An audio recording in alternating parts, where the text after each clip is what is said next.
Well, let's get more on the elections. We're joined now by Alice de la Chapelle from the International Business Times in the UK. Many thanks for joining us, Alice. And I believe you've been on the road all around the country in France in the run-up to the election, talking to French people. Give us a sense of what people have been telling you as you have travelled around the country. Are they disillusioned by the candidates who are up for election, or are they excited that this could be the beginning of something new for France?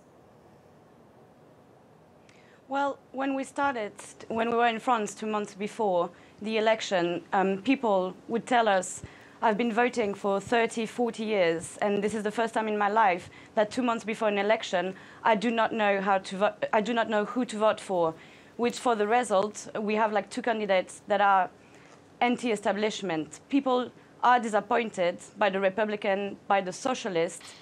They've been telling us they're all the same. We've tried the right, we've tried the left. They do not know reality. They do not know the cost of real thing. They're out of touch. And as a result, we have Marine Le Pen and Emmanuel Macron today. Indeed, both opposite sides, very polar opposites. What are the major issues when speaking to people that came up? What is it that they want their next president to address? Is it the economy? Is it security? What is it? Well, you would have thought that with what happened last year and the terrorist attack, security would have been the biggest issue. But actually, when we were talking to the people, they were saying, no, this is not the main issue. Economy is, employment is, and Europe is. Now, let's talk about voter turnout, because we've had some voter turnout figures in the last hour or so. They're perhaps a little lower than they were the last time France voted. Why do you think we are seeing this sort of turnout? Is there a lot of disillusionment amongst the voters? Abstention is always high in France, even for a presidential election. But what is important to know is the voting indication that have been given after the first round, sorry. Republican and Socialist have said, like, vote for Emmanuel Macron against Marine Le Pen. But Jean-Luc Mélenchon from France Insoumise did not give any voting instruction, and say, rather, let's have a vote. And so people have decided that maybe they wanted to vote no, or actually did not wanted to vote at all.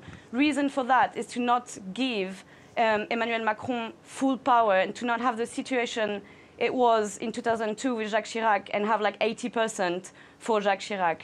So it's going to be very interesting to analyze in cities like such as Lille, where Mélenchon was the winner of the first run, if those voting instructions have been followed or not. Now, one candidate is, of course, anti-EU. The other is very pro-EU.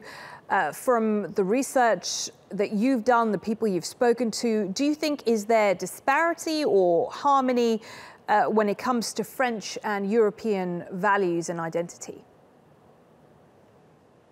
You know, that the debate about Europe is at the center of the conversations in France since 2005 and the referendum. French people voted no against the constitution in Europe. And so there is a problem, like European millennials, as we call them, do feel that they are Europeans, but there's a problem where they feel like French people feel like Europe is not following on the benefits and the welfare that French people have been enjoying for the last 60 years or so, and would want Europe to align more and give back more.